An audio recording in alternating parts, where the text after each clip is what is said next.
झारखंड में विधानसभा चुनाव होने हैं और सभी दलों ने अपनी पूरी ताकत झोंक दी है।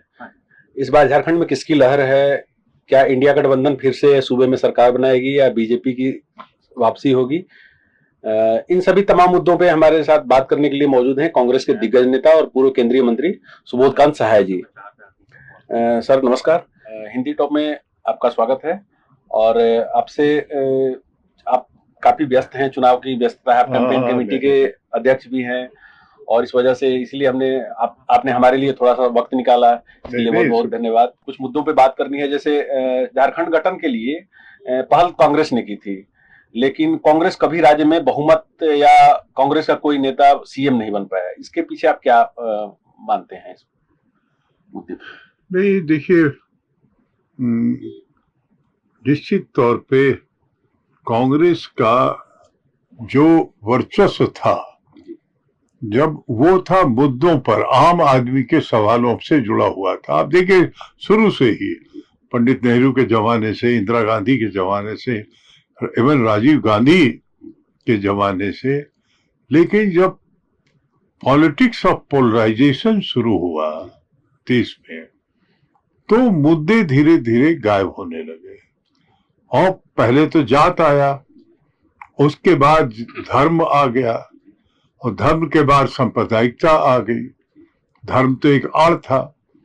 तो इस सवाल पे कांग्रेस ने कभी वो लक्ष्मण रेखा पार नहीं किया है आज तक, जो उसका रहा है मूलभूत, देश के सवाल पर हो चाहे आम लोगों से जुड़े सवाल। हमारे 11 मिनिस्टर थे बिहार में। ये पहली बार झारखंड बना जब, तो आप जानते हैं हमने इसका बाउंड्री वॉल बनाया एक तरह से। पहले छोटा नागपुर संथाल परगना डेवलपमेंट अथॉरिटी हुआ करता था। राजीव गांधी ने अपने टाइम में कमिटी ऑन झारखंड मैटर करके उन्होंने एक बनाया था होम मिनिस्ट्री में। जब हम गए होम मिनिस्टर बने तो मैंने उस रिपोर्ट को मंगवाया, और उस रिपोर्ट में आई मस्ट से कि ये इंडिकेशन था कि वहां के एस्पिरेशन जो है, लोगों का मांग जो है, वो राज बनना चाहिए। और उसको फिर हम बिल बना करके पार्लियामेंट में पेश किए। उस वक्त लालू यादव और ये लोग एकदम ही मतलब जान दे देंगे लेकिन राज नहीं बटने देंगे, ये वाला स्टेज था। फिर हमने छोटा नागपुर संथाल परगना डेवलपमेंट अथॉरिटी को झारखंड डेवलपमेंट अथॉरिटी बना के एक बाउंड्री वाल उसका खड़ा कर दिया, और शिबू सोरेन का उसका पहला अध्यक्ष बना। लेकिन उसमें अधिकार की बात फिर आई, क्योंकि बिहार तैयार नहीं था। तो इस तरीके से बनते बनते, लेकिन खुदा न खास्ते 2000 में जब बिहार में चुनाव हुआ तो लालू यादव पहाड़ के नीचे आ गए, और उनको बहुमत कांग्रेस से समर्थन ले रहा था। सोनिया गांधी ने जब राजनीति अपनी शुरू की तो पहला पब्लिक मीटिंग उन्होंने रांची में किया, और जब उनको हमने वो दिया कि आप तो राजीव जी के साथ पूरा झारखंड घूमी है, तो उन्होंने भाषण में अपने कहा कि मैं वो सपना पूरा करूंगी।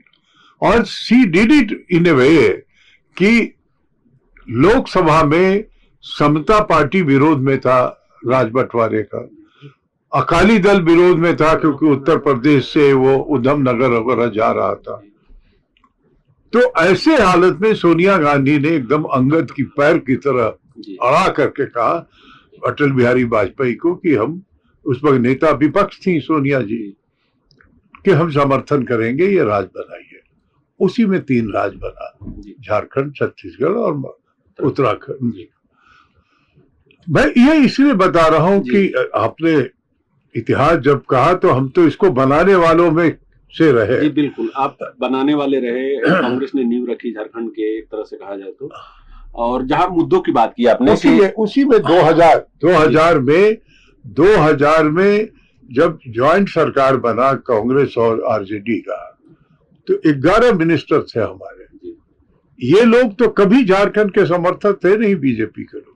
ये बनांचल करते थे। और ये बहुत रिसेंट इनका जब देखा कि ये तो इशू बन ही गया है, आज न कल बन जाएगा, तब इसको इन्होंने टेकअप किया। जहां तक मुद्दों की बात आपने की कि आप मुद्दे बदल गए हैं, और इस चुनाव में भी देखा जा रहा है कि तमाम मुद्दे उठ रहे हैं। अभी अवैध घुसपैठियों का एक मुद्दा, अवैध घुसपैठियों का मुद्दा उठ रहा है, और भी तमाम तरह के मुद्दे उठ रहे हैं। उन मुद्दों के बारे में आप क्या करना चाहेंगे? मुद्दे कांग्रेस जो है वो मुद्दों के अभाव में पोलराइजेशन और कम्युनलिज्म से मार्क लड़ते हुए अपना अधिकार क्षेत्रीय पार्टियों के साथ शेयर कर रहा है। और दूसरी तरफ देखिए कि 10 साल मोदी राज करके अब 11वां में चल रहे हैं। 18 साल भाजपा राज में, झारखंड राज्य में सरकार चलाई, लेकिन एक मुद्दे उनके पास नहीं। बहुत ही, मैं आपको बताऊं कि राजनीति में इतना खोखलापन हो सकता है कि मोदी भी जाके वही बात कर रहे हैं। और अब घिनौना और भी जो उन्होंने अपना औजार और हथियार लेके आया, बटोगे तो कटोगे, और ये और बांग्लादेशी 18 साल रहा भाजपा वहां, उसको एक बांग्लादेशी नजर नहीं आया। आज ईडी की रेड भी हो रही है इसी मुद्दे को लेके, बंगाल से लेके झारखंड तक का। इसीलिए तो मैं कह रहा हूं कि पहले वो सारा कर्म और कुकर्म करेंगे, चुनाव से पहले करेंगे ही, क्योंकि उनको पैर एकदम घिसकता हुआ नजर आ रहा है। ये चुनाव कहिए कि अगर हम लोग लड़ रहे हैं तो झारखंड सरकार की उपलब्धि पे पहली बार एक स्टेट जो बना वो झारखंडियों के लिए लगा है बना, और वेलफेयर के लिए बना। देखिए, मैया योजना लोगों को समझ में, घर में बेटी, माँ है, पुतो हो, दादी, अगर ये तमाम लोग फिर 50 साल के बाद जो हो गए वृद्धा पेंशन का जो रहा, तो 7-8 हजार रुपया अगर एक परिवार में गरीब में आ जा रहा है महीने का गारंटी, तो ये कम बात नहीं है। ये हम आप शायद नहीं समझ पाए, लेकिन गरीबों के लिए झारखंड अभी भी बिलो पॉवर्टी लाइन वाला स्टेट। बीजेपी ये भी आरोप लगा रही है कि कांग्रेस आदिवासियों का हक छीन रही है। कांग्रेस कह रही है कि बीजेपी आदिवासियों का हक छीन रही है। इस तरह की लड़ाई किस तरीके से? इतिहास गवाह है, कांग्रेस ने जितने इस तरह के हमारे सामाजिक जो अंग थे, वो कांग्रेस ने स्पेशल बजटिंग सिस्टम आदिवासियों के लिए रहा, वो कमीशन इसका बनाया, और क्या क्या, मतलब खैर बीजेपी तो जो भी चुनाव में कह रही है उसको जवाब देना, क्योंकि टीवी भी उन्हीं का है, मीडिया भी उन्हीं का है, और भाषण भी उन्हीं का है। तो ऐसे घेराबंदी में, लेकिन मैं आपको बताऊं कि एक लोगों पे उनके इस बयानबाजियों का, इनके भाषण का असर नहीं हो रहा, एक लोग पर असर नहीं हो रहा, क्योंकि जिनके हाथ में जो मिल रहा है बिल्कुल वो सच्चाई है। आप काफी अनुभवी नेता हैं। आप बिहार विधान के सदस्य बने 1977 में। आप 74 के जेपी के आंदोलन से निकले नेता हैं। आपका जो पॉलिटिकल इतना बड़ा करियर रहा है, इतना बड़ा एक दिग्गज कांग्रेस नेता के तौर पे, और आपका सोनिया गांधी, मनमोहन सिंह से के काफी करीबी माने जाते हैं।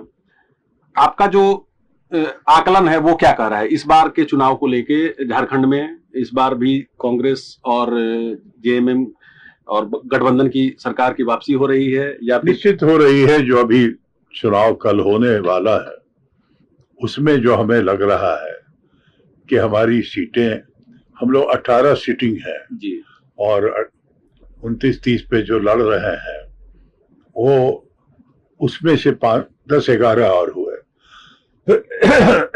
तो ऐसी स्थिति में जो कैंपेन का ट्रेंड हम देख रहे हैं और जो रुझान देख रहे थे कल तक, तो मैं कह सकता हूं कि हमारा सीट भी बढ़े जा रहा है 18 में। सीटिंग में बढ़ने तो इस बार क्या उम्मीद करते हैं कि इंडिया गठबंधन की सरकार बनती है अगर निश्चित वो तो आपको कांग्रेस का सीएम होगा और सीएम कांग्रेस का अगर बनने की संभावना होती है तो आप चेहरा हो सकते हैं? मैं उस मामले में बहुत क्लियर हूं। कांग्रेस पार्टी को जो जिम्मेवारी निभानी है वो राष्ट्रीय परिवेश में निभानी है और वहां क्षेत्रीय नेतृत्व को हमने नेतृत्वपन दिया है जो है, इसलिए वहां हेमंत सोरेन ही मुख्यमंत्री होंगे। वो हमें नहीं लगता है कि वो कोई चेंज है। और रहा सवाल कि हम 28 सीट लड़ रहे हैं, वो 42-43 सीट लड़ रहे हैं, तो जो जीत के भी आएगा जी, उसका भी तो एक रेशियो रहेगा। तो कोई हम बड़ी पार्टी होने नहीं जा रहे हो, लेकिन हम नंबर ऑफ सीट्स हमारा बढ़ेगा। जैसा कि आपने अभी कहा कि हेमंत सोरेन आपके सीएम होंगे, लेकिन अपोजिशन की तरफ से यानी बीजेपी की तरफ से अभी कोई कुछ तय नहीं कर रहा है, कोई पत्ते नहीं खोल रहा है। नहीं, आप सही कह रहे हैं। आप सही कह रहे हैं कि बीजेपी की तरफ से तो इतना उन्होंने बटोर लिया है सारा, जितने पुराने रिटायर लोग थे, चंपाई सोरेन को भी बुलाया, चंपाई सोरेन, बाबूलाल मरांडी, अर्जुन मुंडा, 3 गो तो ऐसे ही लगे हुए हैं लाइन में। और उसके बाद जो रिटायर में से रघुवर दास है, वो भी है कि अगर कोई नहीं इनमें से हुआ तो हम भी लग जाए लाइन में। तो उनके यहाँ असल अटेंशन का सवाल है कि, और लोगों में ये बात मन में उनका घर किया है कि आखिर इसका कौन मुख्यमंत्री हो। मतलब पब्लिक कंफ्यूज है कि बीजेपी कौन मुख्यमंत्री हो। वो बहुत ही इस बात करते थे कि भाई इनका कोई सीएम फेस नहीं है। बहुत जगह आपने देखा होगा हर राज्यों में चुनाव, लेकिन जहां 18 बरस राज किए वहां अपने आप में इतना कंफ्यूज है बीजेपी, और जनता को कंफ्यूज किया है कि किसके नाम पे आप नई व्यवस्था मांग रहे हैं कि हम ये करेंगे, ये करेंगे, ये करेंगे। तो इसलिए भाजपा का ये जो लोगों के मन में इस बार पहली बार मैं कह सकता हूं कि भाजपा को लोगों ने ठीक से पहचान लिया कि इसमें कोई दम नहीं है। और ये जितना इसलिए आदिवासियों को बटोरा इतना कि हम 28 में 26 विधायक जीते हुए ट्राइबल का। और अभी देखिए लोकसभा चुनाव हुआ तो झारखंड के 5 के 5 आदिवासी सीट हम जीते। तो हमारी कंटिन्यूटी है वोट बेस का। हमारी उनको इतना है मुख्यमंत्री के बाद भी वो कहीं रिझाव लुभा नहीं पाता। हर बार की तरह देखा जाता है कि जैसे चुनाव से पहले दल बदल होता है। इस बार भी कांग्रेस से कई नेता इधर उधर गए, कांग्रेस में कई नेता आए, जीएमएम से कई नेता इधर उधर गए। इस दल बदल को किस तरीके से देख रहे हैं, क्या असर पड़ेगा? देखिए, राजनीति जो है, पहले देश में 5 दिन का क्रिकेट होता था, अब 1 ओवर गेम में ही लोग अपना सेटल करना चाहता है पूरा कैरियर। तो ये जो है, ऐसे कुछ लोग हैं। और भाजपा ने इतना महंगा चुनावी प्रक्रिया कर दिया, सबको इवेंट बना दिया, सबको एक तरह से कि आप वर्कर की जरूरत ही नहीं है, आप किसी को ठेका दे दीजिए तो सब चीज काम कर देगा आपका। ये सब चीजें ने मिला के इतना महंगा हो गया चुनाव कि कमिटेड लोग बड़ी मुश्किल से चुनाव जीत के आ पाएंगे। मैं आपको बताऊं तो जो ठेकेदार किस्म के लोग हैं बीजेपी में, जितना देख लीजिए आप, हर जगह का यहां से वहां से जितना कुनमा उन्होंने जमा किया है, और बात जो भी कर रहे हैं वो हमें ताजुब लगता है कि आदमी दिमागी तौर पे कैसे इतना बदल सकता है। जो सोशलिस्ट पार्टी से लोग वहां बीजेपी में हैं, जो और लोग हैं कि बटोगे तो कटोगे, और 10 साल में पहले बिरयानी में गोधा गधा घोड़ा ढूंढ रहे थे, पता नहीं क्या। और अब जो है श्रीनगर में पाकिस्तान, अफगानिस्तान और यही चल रहा था। झारखंड में आए तो वहां बांग्लादेशी ढूंढ रहे हैं। तो एक नया पैसा इनके बेसिक लाइन से बदलाव नहीं है। एंटी मुस्लिम, एंटी माइनॉरिटीज, यही इनकी राजनीति है। और इसी पे पोलराइज करने की कोशिश कर रहे हैं। लेकिन ये देश में पता नहीं सैकड़ों बरस मुगल राज किए, अंग्रेजों ने राज किया, लेकिन ये देश का चरित्र नहीं बदला। यही खासियत है यहाँ, हर के मन में है। वो जरा सी गर्दन झुकाई देख ली एक बार, वो वाला लोग भक्त है, उनके लिए ठेकेदारों के पास जाने की जरूरत नहीं है। इस बार आप कैंपेन कमेटी के चेयरमैन हैं और व्यस्तता काफी है। आप व्यस्तता का आलम ये है कि अभी आप कहीं निकल रहे हैं और रास्ते में हम आपका इंटरव्यू ले रहे हैं। तो इस तरीके से इस बार आपने कैसे मैनेज किया? आपकी दिनचर्या कैसे होती थी? किस तरीके से आप चुनाव प्रचार में काफी जुटे रहे झारखंड में? तो उसके देखिए, मेरा थोड़ा, मैं आपको बताऊं, मेरा नेचर हो गया है कि मेरा दिन जो है वो 24 घंटा का नहीं होता है। नॉर्मल कोर्स में भी, क्रॉस कंट्री भी हमारे सामाजिक रिश्ते, राजनीतिक प्रतिबद्धता, चाहे झारखंड में रहे वहां, तो अपनी लाइफ ऐसे ही हो ही गई है। बहुत लोग कहते हैं कि भैया आपके हाथ साथे हम नहीं टिक पाएंगे, आपके साथे भूखे प्यासे जो है सब। तो इसीलिए मैं हो गया है, अब ये निकल जाएगा। अब तो फर्स्ट फेज निकल गया, अब सेकंड फेज की बारी है। हरियाणा के चुनाव में बहुत उम्मीद थी कांग्रेस को कि सरकार बनेगी। कांग्रेस की सरकार नहीं बनी। कई तरह की बातें आई सामने, कई तरह के बयान आए। कांग्रेस ने ईवीएम का मुद्दा भी उठाया। ईवीएम के मुद्दे पे आप कुछ अगर बोलना चाहें?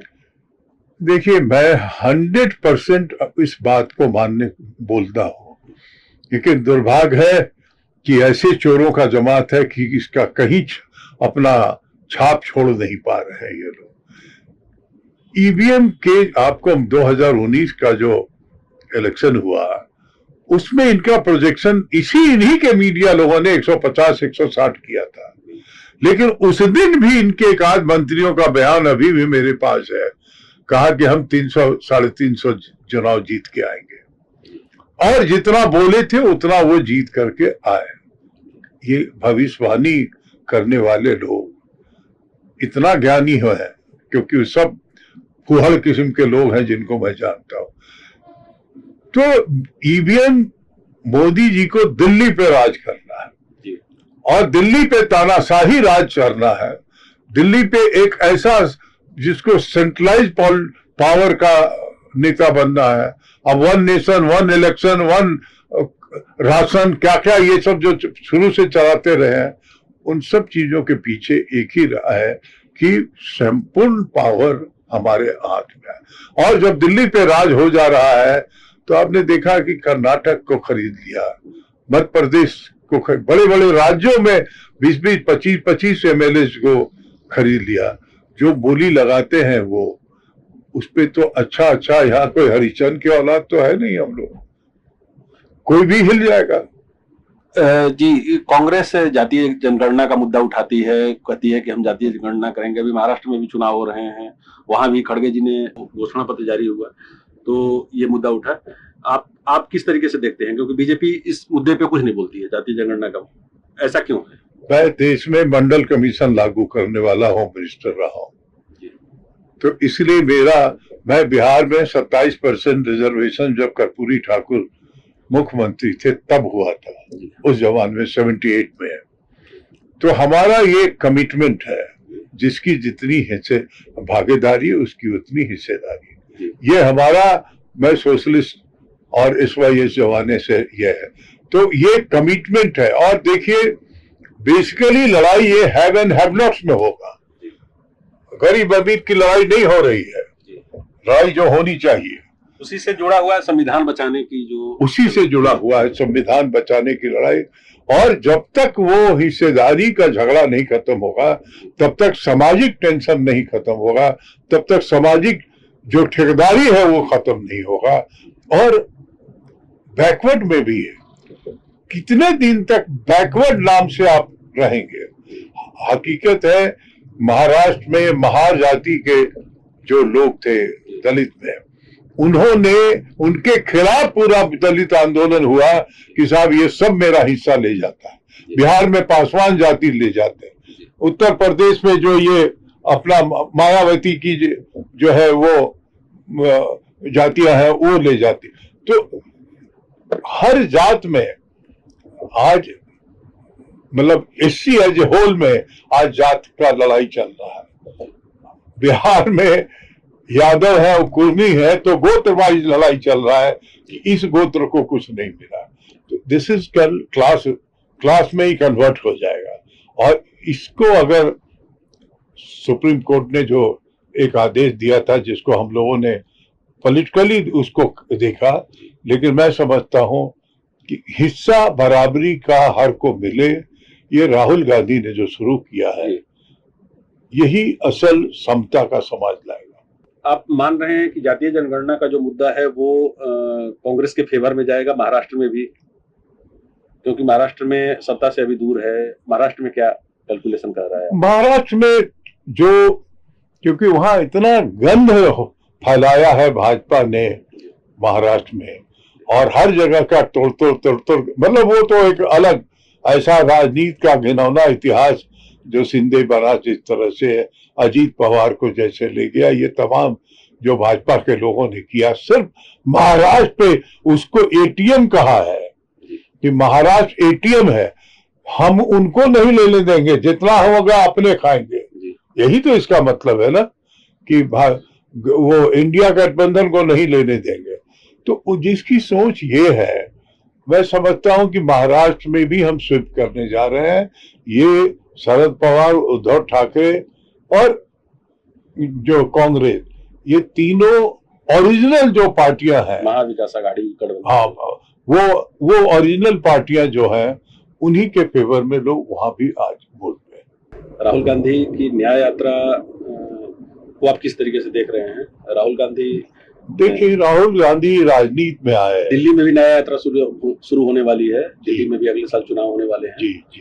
तो इस मुद्दे पे अगर आप कुछ कहना नहीं, हम राहुल गांधी को निश्चित तौर पे राजनीति में जिलेबी वाले नेता बहुत हैं, गोल गोल गोल गोल बात बोल। राहुल गांधी अकेला नेता है जो आज की सत्ता के साथ आंख में आंख मिला के बात कर, नंबर 1।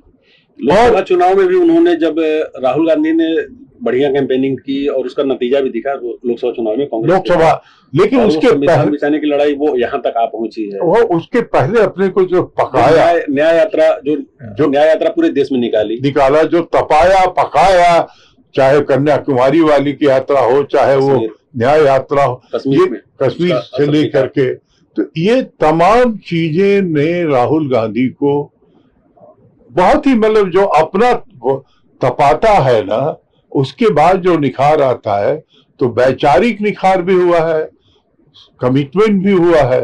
और Rahul Gandhi he doesn't mix word, straight बात करने वाला नेता आज की परिस्थिति में देश को एक ऐसा मिल गया, ये बहुत सौभाग्य की बात। तो दोस्तों, आप देख रहे थे हिंदी टॉप। अभी हमारे साथ थे पूर्व केंद्रीय मंत्री और कांग्रेस के दिग्गज नेता सुबोधकांत साहब। आपको यह इंटरव्यू कैसा लगा हमें कमेंट करके जरूर बताएं। हमें एक्स यानी ट्विटर, इंस्टा और फेसबुक पे जरूर फॉलो करें। धन्यवाद। एक ऐसा चैनल सामने आया है जिन्होंने अपना नाम ही रखा है हिंदी टॉप। हिंदी टॉप भाषा एक ऐसी चीज है कि चैनल से ही रिफ्लेक्ट अगर हो तो वो बहुत ढोंगी भाषा में कोई अपनी बात नहीं कहेगा। जो उसकी भाषा है मिला जुला करके हिंदी, उसी में अपनी बात कह देगा। तो आप सबको एक बहुत ही सुलभ एक रास्ता दे रहे हैं कि जो आपकी भाषा है उसी में अपनी बात कहिए। मैं हिंदी टॉप हूँ तो आपको टॉप पे रखूंगा। Thank you.